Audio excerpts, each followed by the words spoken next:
She saw his effort at a look of something like respect, as if to make up for having forced an improper confession. And she laughed.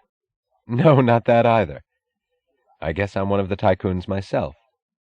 My name is Dagny Taggart, and I work for this railroad." "Oh. I think I've heard of you, ma'am, in the old days." It was hard to tell what the old days meant to him, whether it was a month or a year or whatever period of time had passed since he had given up. He was looking at her with a sort of interest in the past tense, as if he were thinking that there had been a time when he would have considered her a personage worth seeing. "You were the lady who ran a railroad," he said. "Yes," she said, "I was." He showed no sign of astonishment at the fact that she had chosen to help him.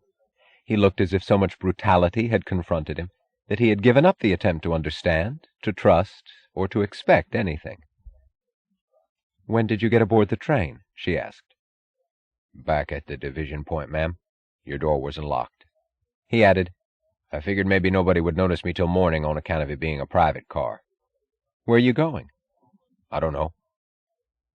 Then, almost as if he sensed that this could sound too much like an appeal for pity, he added, "I guess I just wanted to keep moving till I saw some place that looked like there might be a chance to find work there." This was his attempt to assume the responsibility of a purpose, rather than to throw the burden of his aimlessness upon her mercy. An attempt of the same order as his shirt collar. "What kind of work are you looking for?" "People don't look for kinds of work any more, ma'am," he answered impassively. "They just look for work." "What sort of place did you hope to find?" "Oh, well, where there's factories, I guess." "Aren't you going in the wrong direction for that? The factories are in the east." "No." He said it with the firmness of knowledge.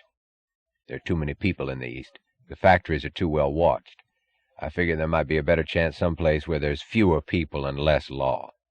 "Oh, running away. A fugitive from the law, are you?" "Not as you'd mean it in the old days, ma'am. But as things are now, I guess I am. I want to work." "What do you mean?" "There aren't any jobs back east. And a man couldn't give you a job if he had one to give. He'd go to jail for it. He's watched. You can't get work except through the Unification Board. The Unification Board has a gang of its own friends waiting in line for the jobs. More friends than a millionaire's got relatives. Well, me, I haven't got either." "Where did you work last?" "I've been bumming around the country for 6 months. No, longer, I guess. I guess it's closer to about a year. I can't tell any more. Mostly day work it was, mostly on farms. But it's getting to be no use now. I know how the farmers look at you. They don't like to see a man starving, but they're only one jump ahead of starvation themselves.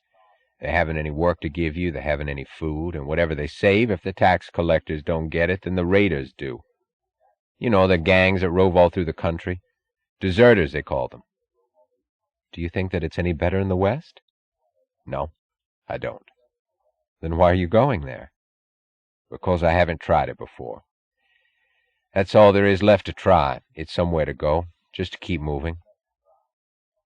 You know," he added suddenly, "I don't think it'll be any use, but there's nothing to do in the East except sit under some hedge and wait to die. I don't think I'd mind it much now, the dying. I know it would be a lot easier, only I think that it's a sin to sit down and let your life go without making a try for it."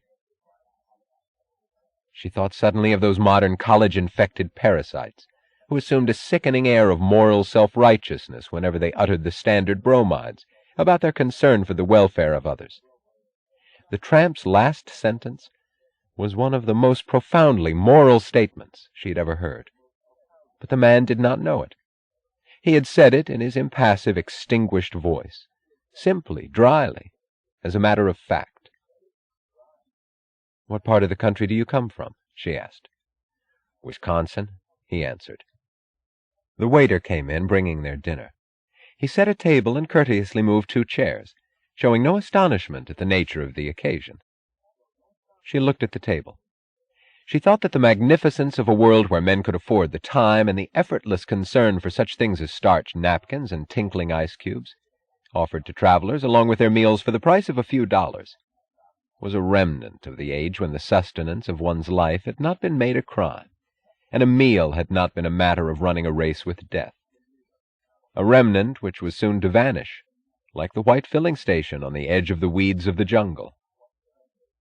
She noticed that the tramp, who had lost the strength to stand up, had not lost the respect for the meaning of the thing spread before him. He did not pounce upon the food.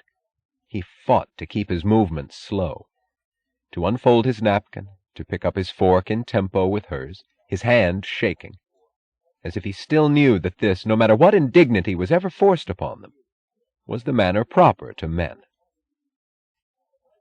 "What was your line of work in the old days?" she asked, when the waiter left. "Factories, wasn't it?" "Yes, ma'am." "What trade?" "Skilled lathe operator." "When did you work at it last?" "In Colorado, ma'am, for the Hammond Car Company." "Oh." "Ma'am?" "No, nothing." "Worked there long?" "No, ma'am, just 2 weeks." "How come?" "Well, I'd waited a year for it, hanging around Colorado just to get that job. They had a waiting list, too, the Hammond Car Company. Only they didn't go by friendships, and they didn't go by seniority. They went by a man's record. I had a good record. But it was just 2 weeks after I got the job that Lawrence Hammond quit. He quit and disappeared. They closed the plant. Afterwards, there was a citizens committee that reopened it. I got called back, but 5 days was all it lasted. They started layoffs just about at once, by seniority. So I had to go. I heard they lasted for about 3 months, the citizens committee. Then they had to close the plant for good." "Where did you work before that?" "Just about in every eastern state, ma'am. But it was never more than a month or 2. The plants kept closing." "Did that happen on every job you've held?" He glanced at her, as if he understood her question. "No, ma'am," he answered, and for the first time she caught a faint echo of pride in his voice. "The first job I had?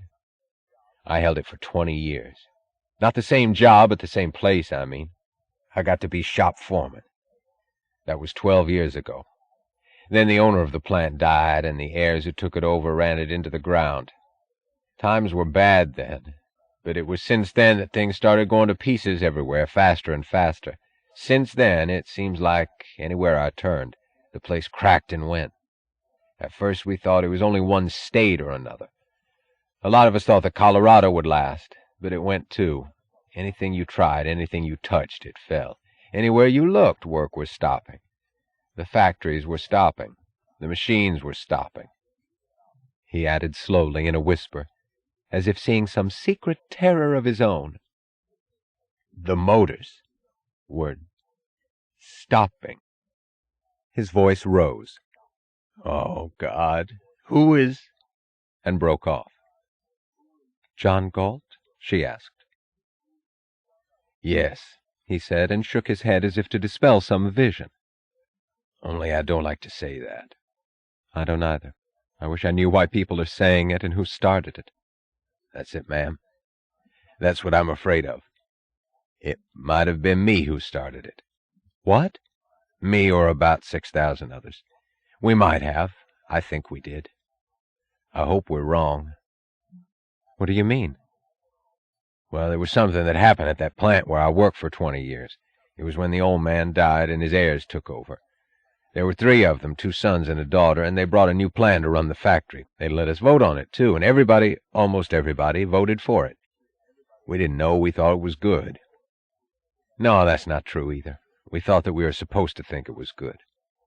The plan was that everybody in the factory would work according to his ability, but would be paid according to his need. What's the matter, man? Why do you look like that?"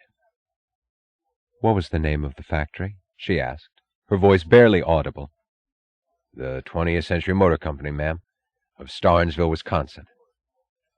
"Go on." "We voted for that plan at a big meeting with all of us present, 6,000 of us, everybody that worked in the factory. The Starnes heirs made long speeches about it, and it wasn't too clear, but nobody asked any questions.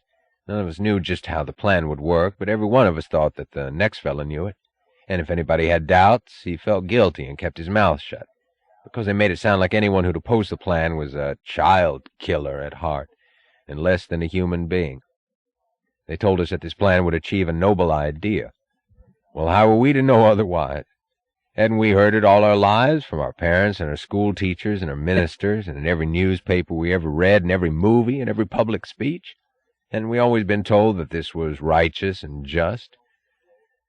Well, maybe there's some excuse for what we did at that meeting.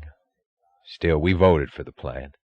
And what we got, we had it coming to us. You know, ma'am, we are marked men in a way. Those of us who lived through the 4 years of that plan in the 20th century factory. What is it that hell is supposed to be? Evil. Plain, naked, smirking evil, isn't it? Well, that's what we saw and helped to make. And I think we're damned, every one of us. And maybe we'll never be forgiven.